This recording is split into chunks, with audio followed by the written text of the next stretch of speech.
we're not going to go aside and do walking meditation. That's not going to happen tonight. Maybe you can do that after. If you're not on quarantine or something. And it was also crossed my mind. I guess most of us don't have chanting books at home, do we? Roy, are you on mute? You want to unmute? כן, אנחנו פה על שקט, באמת אין ספרי צ'אנטינג, אני מניח שיש לחלק, אבל עם כל המיקרופונים אולי אפשר לתרגל אחר כך. Yeah. Not everybody knows it by heart. Yet. In a few years, Yes.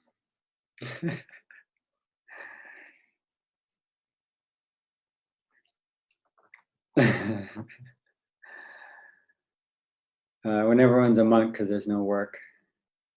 So,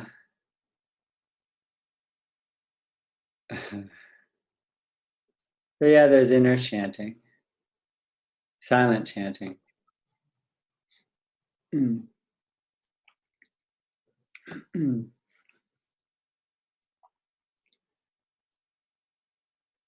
So in a sense, chanting, is repeating certain words in a group setting, or repeating them if you're not in a group on your own. And the reason you get to know them by heart is because you're saying the same ones over and over again, every day or every week. After a while, you get to know it because you're repeating the same words. And you're choosing certain words to repeat because they're meaningful and you want them to make an impression on your mind, not just because they sound good.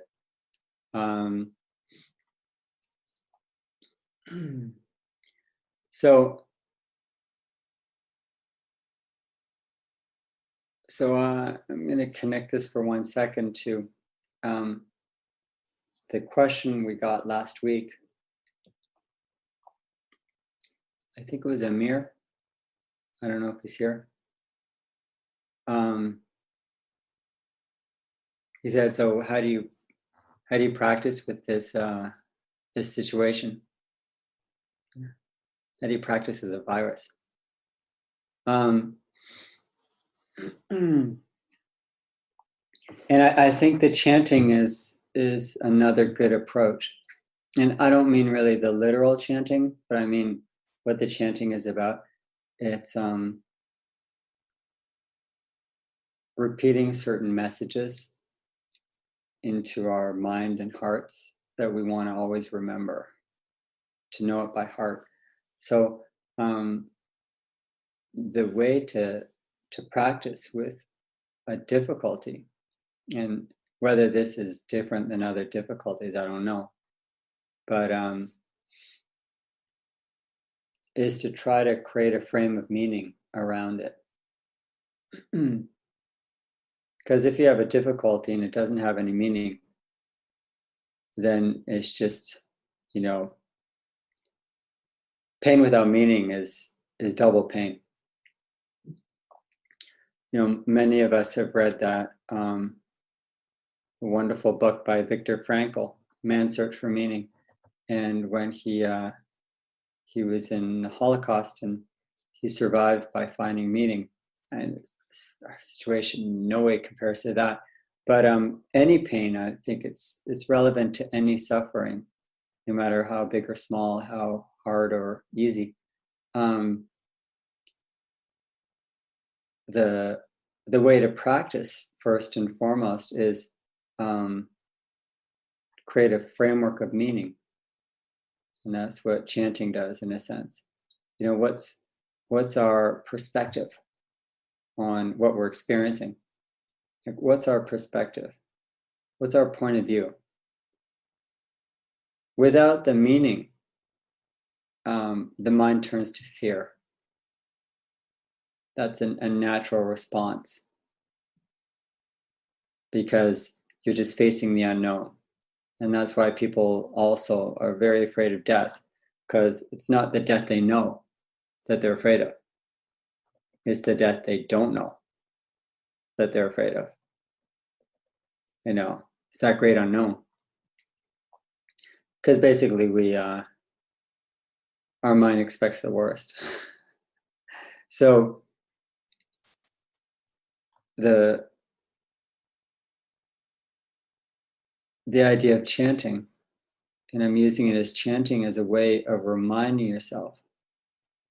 You're repeating a teaching, words and meanings that create a frame of understanding and perspective around your experience.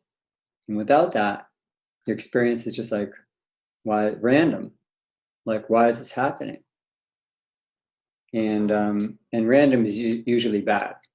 It's not very often that random is good. You know, how many people win the lottery? Like, random is usually not good. So, and then we say, why is this happening? Why? So with a certain frame of meaning around it, we're not asking why anymore. Like, this, it is what it is. This is our practice of not just accepting, but how can I make this actually meaningful? Meaningful. And remember, meaning doesn't mean good. It doesn't mean bad. It's not good and it's not bad, but it's meaningful in terms of the framework of our practice of understanding the Dharma, you know, and the messages that chanting come to bring us. So this is why, you know, when I'm talking about not good or bad, what I wanted to read tonight with you, and I could have asked us to print it, but I'm just going to read a short section of the Dhammacakkappavattana, which is the setting in motion of the wheel of Dharma, which is the first teaching of the Buddha. You know, so often we talk about beginner's mind and starting again and stuff. So, you know, the turning of the wheel of Dharma, one of the nice things about the image of a wheel is that it goes around and then it starts again. Like, it goes around and starts again. So when you think you know the Dharma, it's time to start it again. Like, it's good to go back to the beginning and say, okay, well, how did this start? You know, and so when we look at the first teaching of the Buddha, it kind of reminds us, oh yeah, that this is, you know, this is where it got in motion, the teaching of the Dharma, and what set it, everything moving, so that we can now be talking about that wheel turning. You know? We can go back in time and sit with the Buddha. And at a time when probably illnesses, plagues, and, you know, disease they were way more rampant than they are today. People lived in difficult situations. So the turning of the wheel of Dharma came at a really good time. You know, and if we had it more throughout history, we probably would have been in better condition to deal with all the difficulties.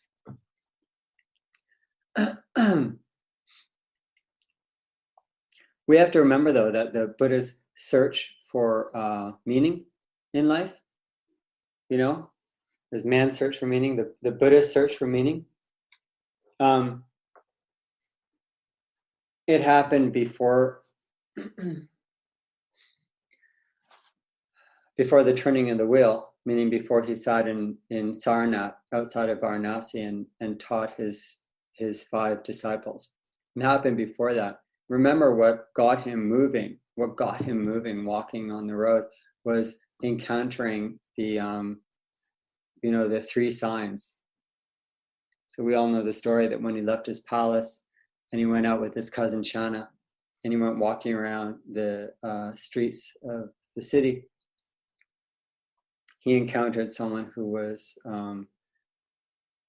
sick, someone who was old, and someone who was dead. So sickness, aging, and death were the three signs. I always say the four horsemen in Christian mythology, but like the three signs in the Dharma and in Buddhism, these messengers that got him looking for meaning. Like, if this is reality, I'm not going to ask why. I'm going to ask, well, how do I deal with this meaningfully? This is the turning of the wheel. It's not like, why does this happen to me? Like, that wasn't the question. The question wasn't, why do people get sick, or why do people die, and why do people get old?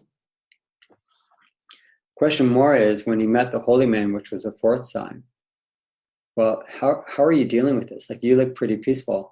What's your secret? And that gets the wheel moving. That gets you moving, is asking the question, how do I deal with this? This difficulty now. So the Dharma perspective is not so much, why is this happening? But how do I deal skillfully with this in a way that is meaningful and can engage and awaken my practice? How can my mind be more awake to this reality? And how can this reality help awaken my mind? So that's exactly what the Buddha was asking when he was Siddhartha, walking on those streets, encountering those three signs. And the fourth one, where he was able to articulate that question, and he asked the holy man, like, well, you're sitting here, how can you sit here with all this suffering in the world? Because I want to be able to do that too. So when we're on our path and we feel that we're not fully awakened, and we encounter those signs, that is the teaching before the teaching. That's the first teaching before the first teaching. The first teaching before the first teaching, is the encountering of those three signs. And the four signs, if we want to talk about the enlightened, the awakened person. So when we encounter those difficulties, which the Buddha expressed as dukkha later on, and there is aging and sickness, as we are aware of now, and death, as we are aware of in this specific situation we're in, and the connection of those three, especially with our virus now, to relate it specifically, old people are much more vulnerable to getting sick and to dying from this. So those three signs are quite connected in this specific situation. And we're part of that human reality. So being aware of those three signs that led the Buddha to ask the question, how do I practice with this?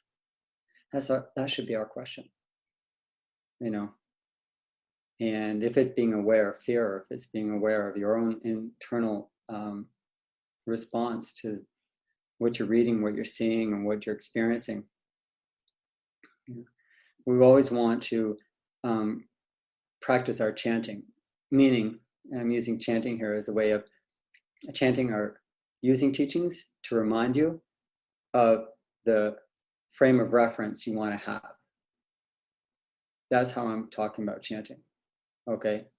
It's using teachings to remind you of the frame of meaning that you want to have to your experience. So when you're feeling like, what do I do with this?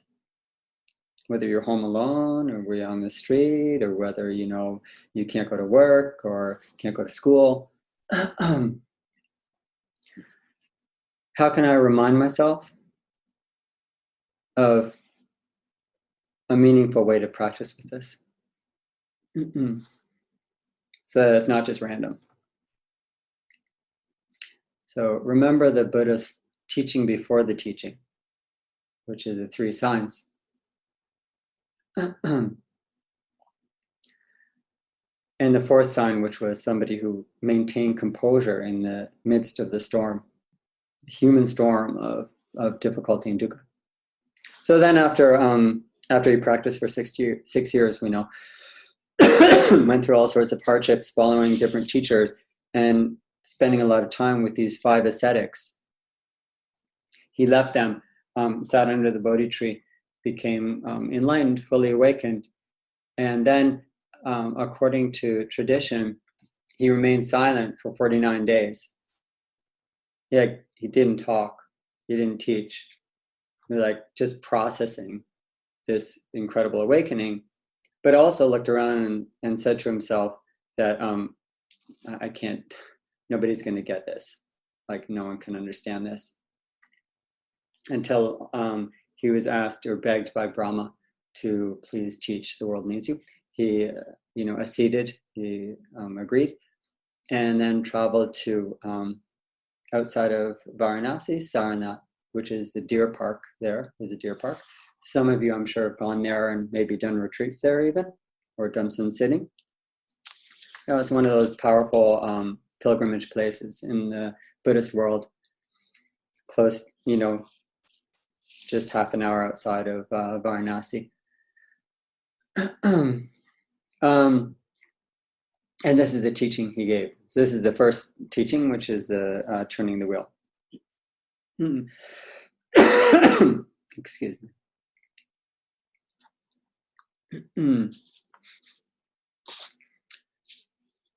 This is how I've heard it. And this is, how Ananda would recite what he had heard. Once the Blessed One was living at Varanasi, in Isipatana, the deer park. There he addressed a group of 5 bhikkhus. There are 2 extremes, bhikkhus, that are not to be followed by one who's gone forth. What 2? Getting bound to and following sense pleasures, which is cheap, coarse, worldly, unworldly, and doesn't take you anywhere useful. Then there's getting bound to self-mortification, which is like hurting yourself or depriving yourself, which is painful, unworthy, and doesn't take you anywhere useful. Not going along with either of these extremes, a Tathagata has awakened to the middle way. It leads to seeing, insight, peace, deep knowledge, wisdom, and nibbana, ultimate liberation. And what is this middle way that a Tathagata has awakened to that leads to seeing, insight, peace, deep knowledge, wisdom, and nibbana? It is the Noble Eightfold Path. That is right view, right intention, right speech, right action, right livelihood, right effort, right mindfulness, and right concentration. This is the middle way that a Tathagata has awakened to. So that was the turning of the wheel, the setting in motion of the wheel of Dharma. And it's a pretty clear and strong teaching. The rest of the sutra goes on where the Buddha then explains in really clear terms the Four Noble Truths.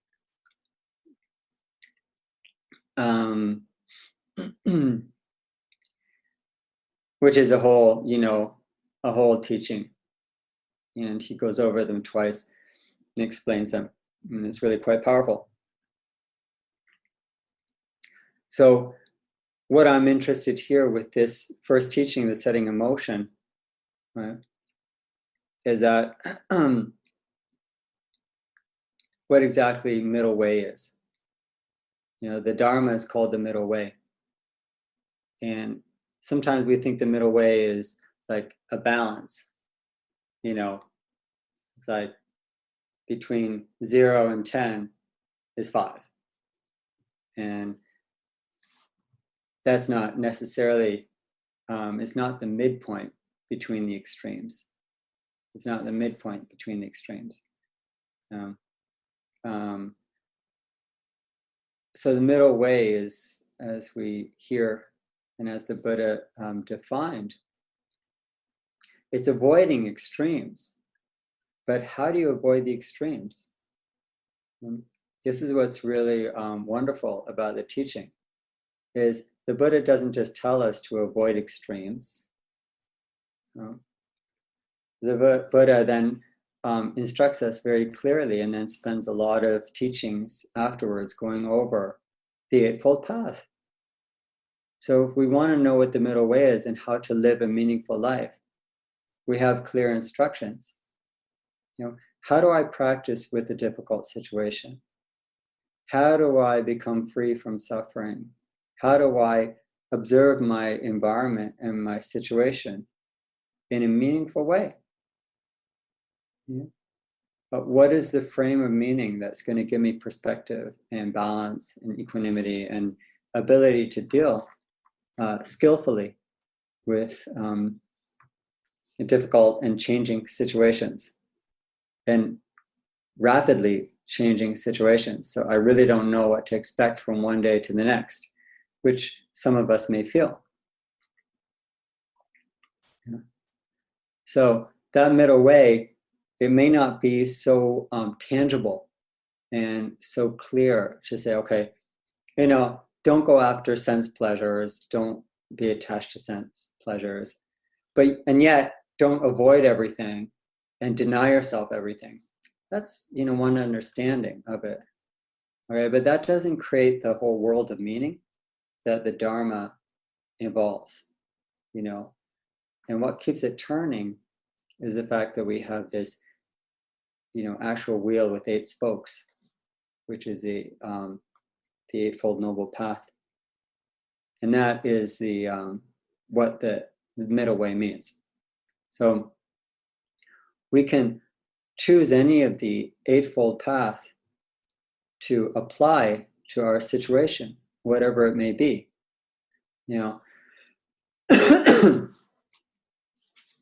When we're talking about right view, and I said like the Eightfold Path is right view.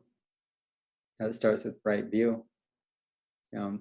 That's having the right view of the Four Noble Truths, and having the right view of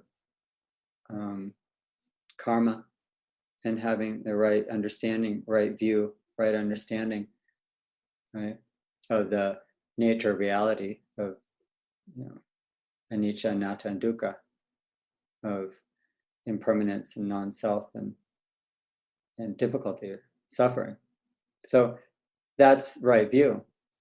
And having right intention then is part of the Eightfold Path of saying, I want to commit to certain things. And when times are difficult, your commitments will hold you. They will hold you. When you feel like you don't have much, the ground is not stable for you. The vows you make and the commitments, which is what right intention is about. In the in Tibetan Buddhism, there are 3 main vows that are made. There's one for, and this is in Mahayana in general, there's one for personal liberation, that I vow to be liberated of my selfishness and my self-centeredness, meaning I vow not to cause harm, to cease causing harm. And then there's the second vow, which is the Bodhisattva vow of, I vow to help. So I'm going to cease causing harm. That's, a huge commitment. I'm going to do what I can to help. That's a huge commitment.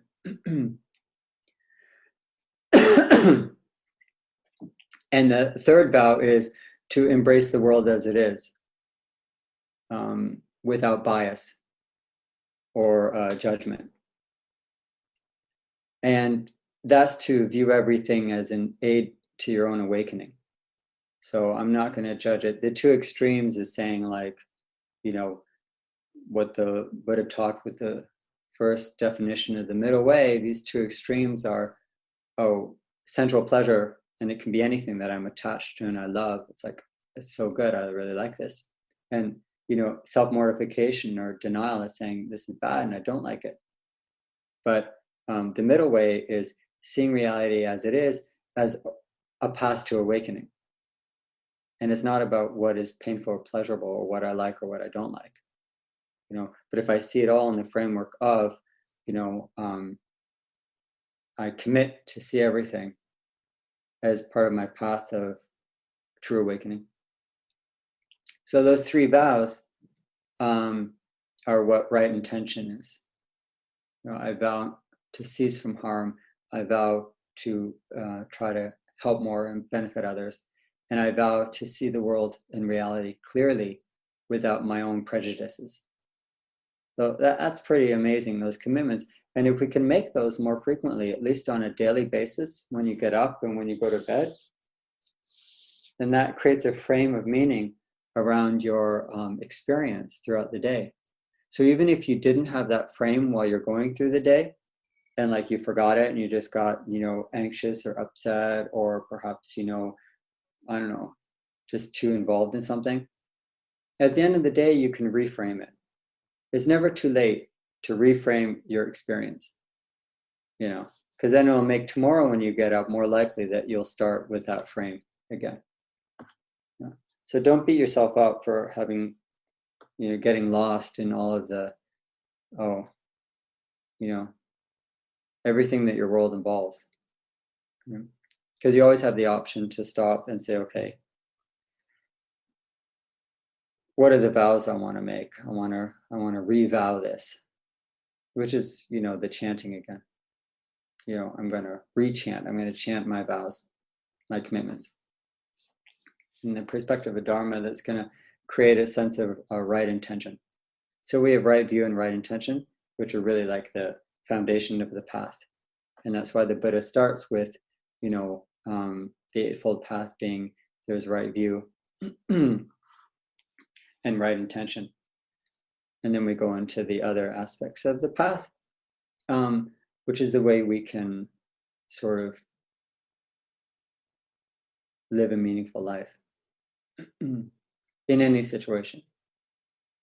So how do we practice with a difficulty, whether it's a worldwide pandemic, whether it's the loss of a job, whether it's an ill relative or friend or myself, whether it's, you know, really terrible news, or whether it's really great things that I feel so drawn and attracted to.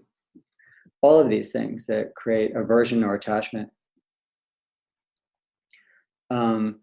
Our job is to apply the Eightfold Path and to keep the wheel turning even when it seems stuck. You just need to work at it harder. You know, you need to remind yourself more often that these difficulties are, you know, precisely where your practice is needed the most.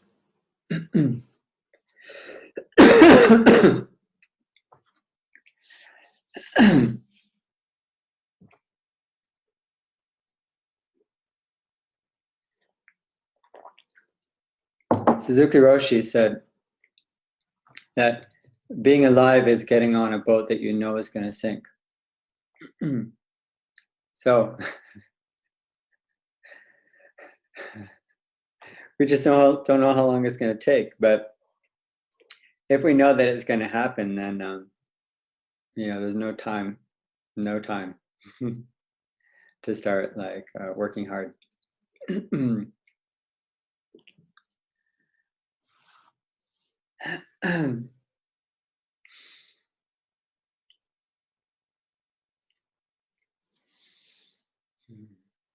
Would somebody like to, before I speak anymore, would someone like to break the silence? to unmute your button and offer some of your insight or question or experience to what we're talking about. Help the wheel turn. Hello, can you hear me? Yeah. So I have I just printed out this text yesterday. I think it's very beautiful. It's called the Bodhisattva Vow by Torei Zenji. I just thought it would be really relevant to share this one paragraph from it. Always joining me. So there's this one paragraph that I try to chant this in the morning. I think it's really fitting for this, for what you're talking about in this time. It goes like this. It says, may we use all suffering as a Dharma offering to help emancipate us from the tangled karma generated over countless eons through biased, self-centered views.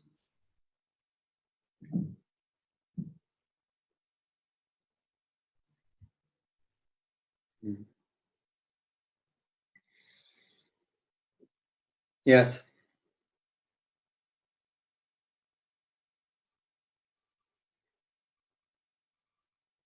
Yeah. It's a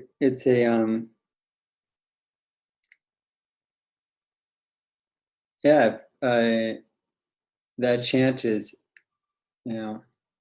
direct and useful. And as a practice, it, is very useful to repeat that every day.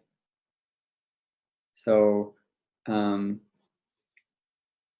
like Gal's doing, I think it's useful to find whatever chant verses, reminders, and teachings that you can come back to on a daily basis, whether it's a chant in the book that you find meaningful or one of your own paragraphs or something from a teaching,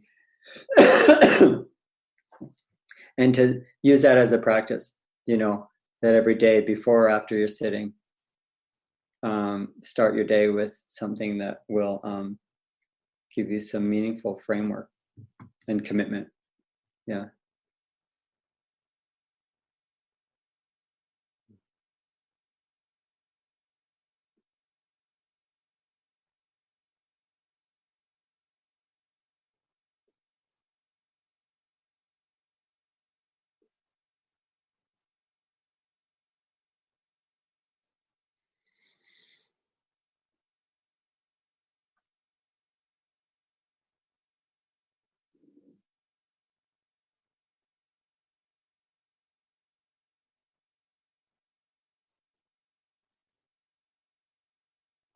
Does anyone have a question or comment you'd like to ask or say to myself or to anyone around that we're sitting with?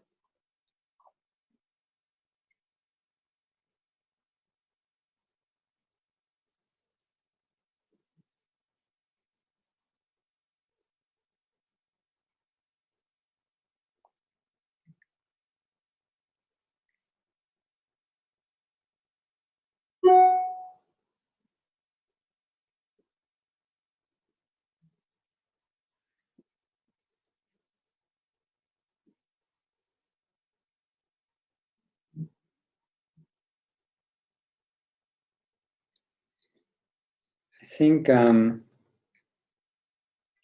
one of the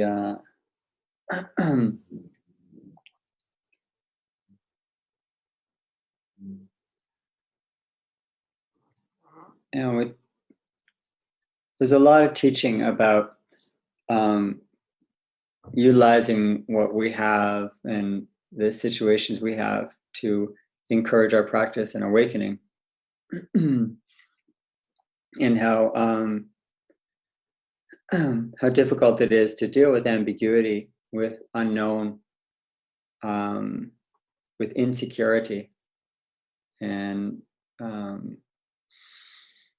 with change, which is basically what all this is talking about. You know, the anicca of everything we thought was secure. And when these changes then reawaken our understanding of change and help us just observe it, and we look around, we see that that doesn't necessarily make our experience or other people's experience easier or less difficult. That gives us a perspective, and there can be some peace and acceptance from that perspective. But I think there's another important, really important quality that, you know, there's the insight of anicca, there's the insight of dukkha, okay? And there's the insight of anatta, that nobody's separate here. We're all interconnected. You know, we're all one being here, and, you know, everyone's going to get sick. And so, like, we're all one being here. There's one human life here, and we're all interconnected. And that's anatta. That's non-self. Like, nobody's, you know, an island on this boat of human life. So, given that understanding that we have in an experiential way of anicca, anatta, and dukkha, there's another quality that will arise, and that's of compassion, because the suffering and the fear and the anxiety that people have and the insecurity, whether it's physical or financial or in any type of way, or just dealing with change, makes people, you know, upset.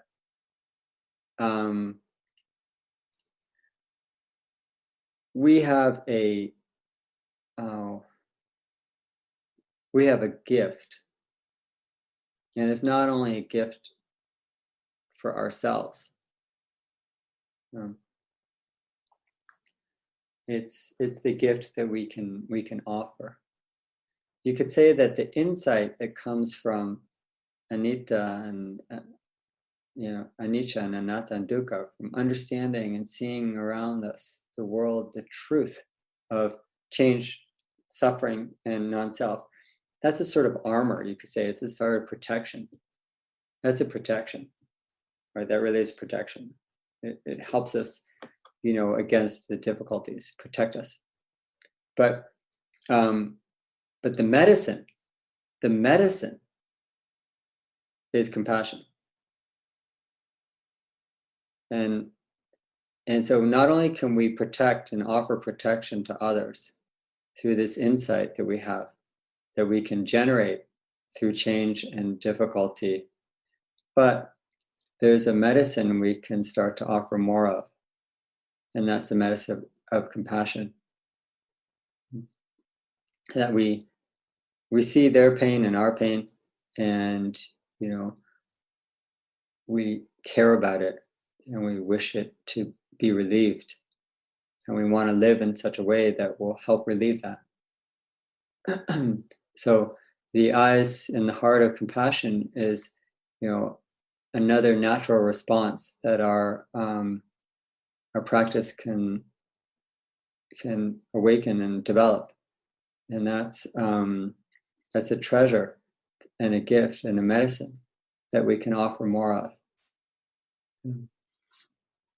You know, many people are very anxious, and that anxiety can have the effect of making people self-centered, because you want to take care of yourself and your family. But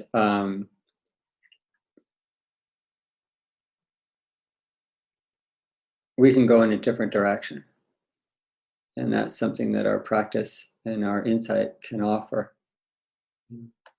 That it's really the compassion. This can awaken compassion, that wherever there's suffering, and it's a vow again we make, is, may I go through this day with a little more compassion in the way I see things, in the way I perceive others, and I look at this situation.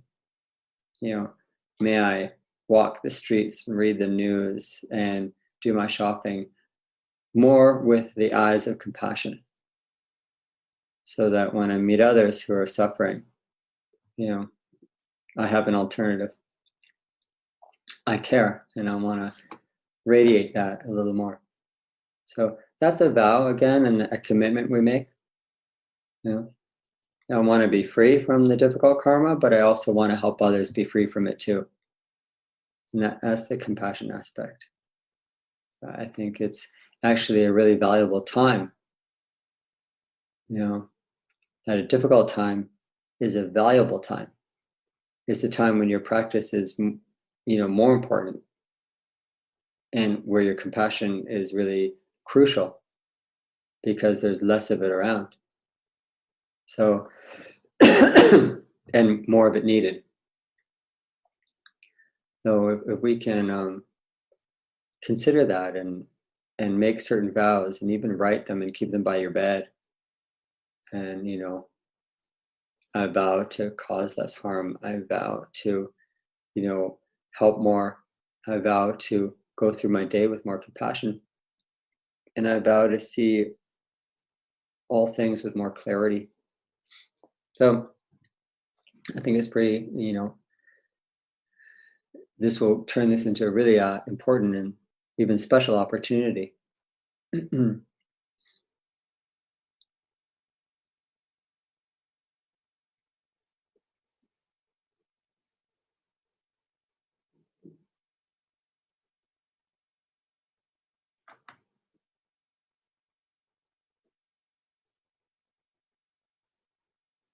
May I just say, when you were saying that, I was kind of thinking that when I'm sick, I know that it's very hard for me to sit and practice, and maybe that kind of connected for me when you started talking about compassion. I know that I really, really just don't want to be in that situation. And I don't know, my mind plays tricks on me and whatever. It's just hard to sit. I can't get myself to sit. And that kind of connected for me with what you said about how it may be more even valuable than, I know it's hardest for me to write down when I need it the most. And then when I push myself to write, it's very, very helpful in the times that I want to write the least. I don't know, just to say that.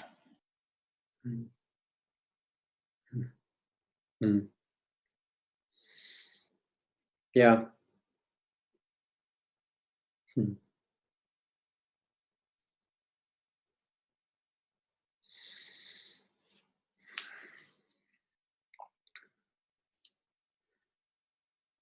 When we experience difficulty, like if you're sick or if you're afraid, it's also an aid in keeping our practice not abstract. When you're feeling healthy and strong, I know at least for myself, it's easy to kind of make the compassion that I want to develop for others sort of, I kind of think kind of glossy compassion. Like it looks right and but it's not right. Like it's sort of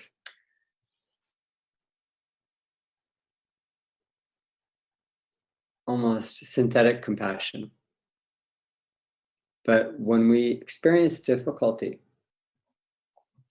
I think that compassion, first for ourselves and then for others, becomes more something, the product of actual hard work. And like anything good, it won't, the harder it's worked for, the more real and valuable it is. So we can't expect a real compassion just to be like, oh yeah, I'm so sorry for you, or whatever, right? But from our own experience and our own difficulties, that becomes the first sort of place it's, sculpted. So just like with metta, loving kindness, the first object is for oneself. So too with compassion. You have to recognize the places where you are in pain and difficulty, whether it's emotional or physical, spiritual, existential, these places of distress and pain and even lack and longing. That's where we need to apply compassion first.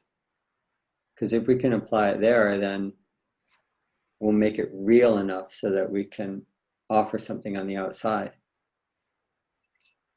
But even before we can apply it to ourselves, we have to have a bit of the courage to sit quietly in stillness, whether it's in sitting or whether it's in walking or whether it's just like any time, to stop the doing and to start the seeing and to observe those difficult places. Sometimes we think that the best way to deal with pain is to distract, which is a technique. It's actually a technique. If something is really painful, you think about something else and it diminishes. But it pretty much is just ignored. Ignorance is the willful ignoring of something. So when we're ignorant of our own distress and pain, that means we're missing out on where we can construct with some hard work, some real compassion. So that takes, sitting and observing and saying, okay, even recognizing the situation that I can't sit. That's an awareness. That's actually an awareness. So we start with ourselves.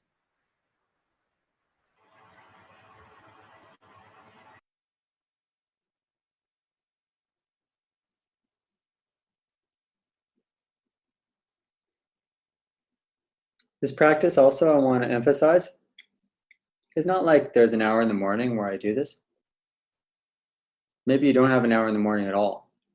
Maybe you don't even have 5 minutes in the morning. But you have your life throughout your day. So especially when people are busy or in motion or in changing situations, to take perhaps less hours and more moments.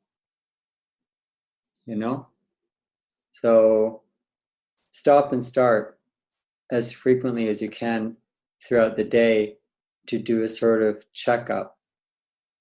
Where am I? What am I doing? And what am I experiencing? Without judgment or anything. And then you start, then you continue doing whatever you're doing. But that stopping and starting, you stop, breathe, observe, continue. Yeah. What it does is it makes awareness a habit. And it's a really essential habit. Because the more we do it, the more it becomes what we call second nature. Our instinctual nature, our ordinary nature, is, to run after pleasure and run away from pain. Our second nature, the one we train ourselves in, is the Eightfold Path, which involves mindfulness and concentration and effort. Right view and intention as well. So being able to stop and start many times during the day, I think, will help us have a more continuous practice that will start to, anytime you feel a bit of discomfort or distress or pain in any form, you can kind of consider it a sort of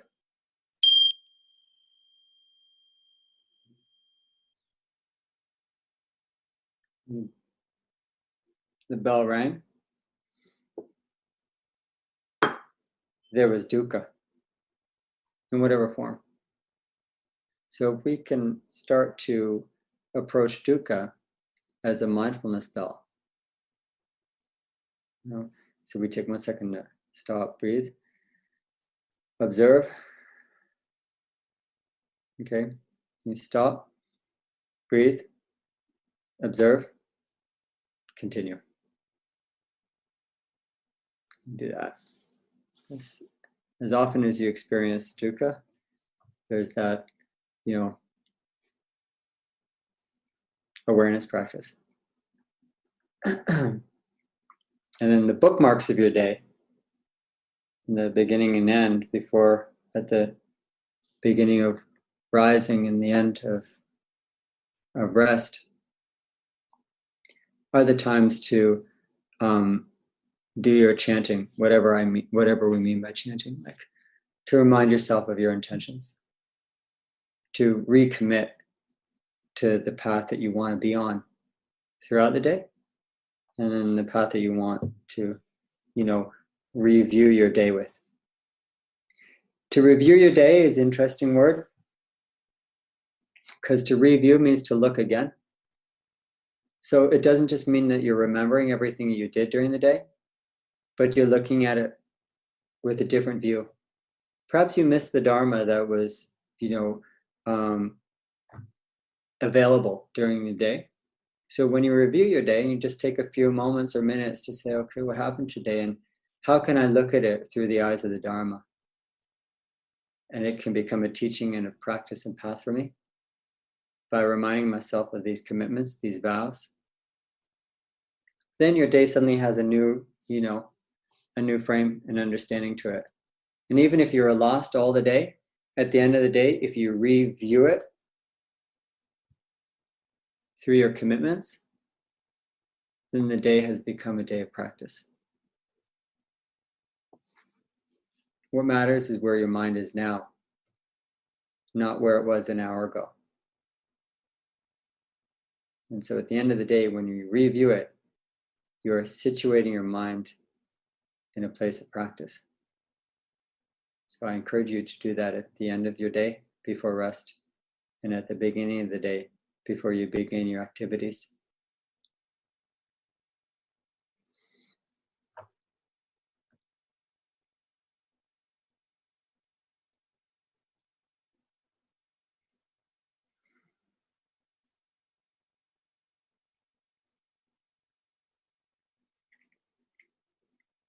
Is there any other comments someone would like to make? Because we're going to, I think, have a short meditation, maybe for 10 minutes, or we'll do another 15 minutes maximum, and then we'll end. So is there anything else?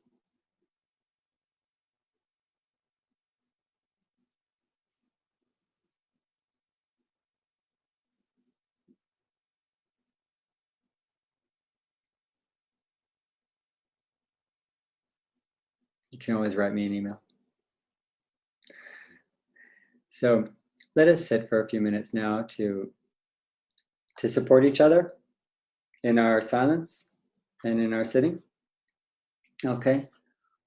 We'll take 12 minutes and we'll sit here and then, okay, until 9:15.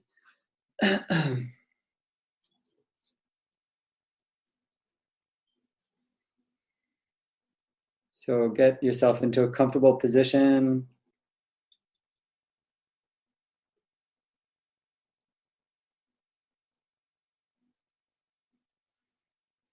Relax.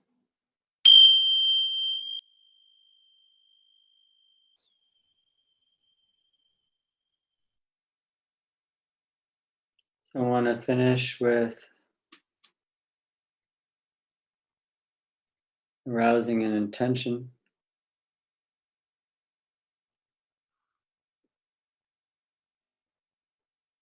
And may each of us in our own ways live our lives in a way that causes less harm, helps more and sees clearly.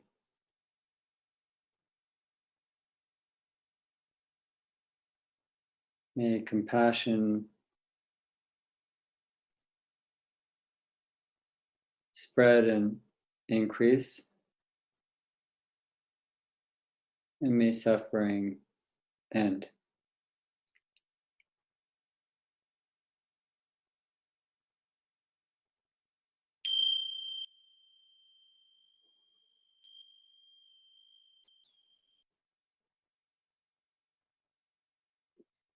So I hope everyone has a good night and a good week.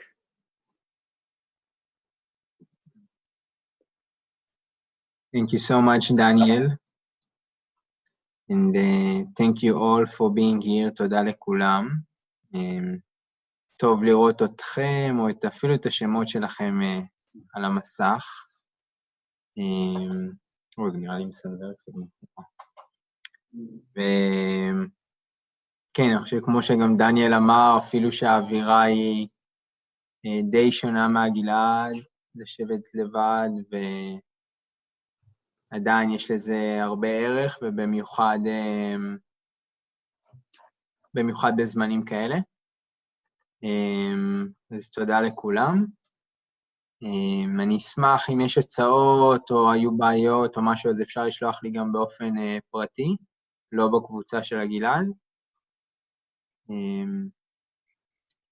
וניפגש, נראה, אתם יודעים, הזמנים משתנים, אז אנחנו נתאים את עצמנו למציאות, נראה מה מתאים, ונעדכן לגבי המפגשים הבאים, איך הם יתנהלו. ותודה רבה לדניאל, אני מקווה שגם שבוע הבא זה יתאפשר. תודה רבה. תודה רבה. It's easier than coming to Tel Aviv. כן, פחות מריט, אנחנו פחות מעמד. Anytime. All right, everyone. Be well. תודה רבה. Be well. ביי ביי. Thank you.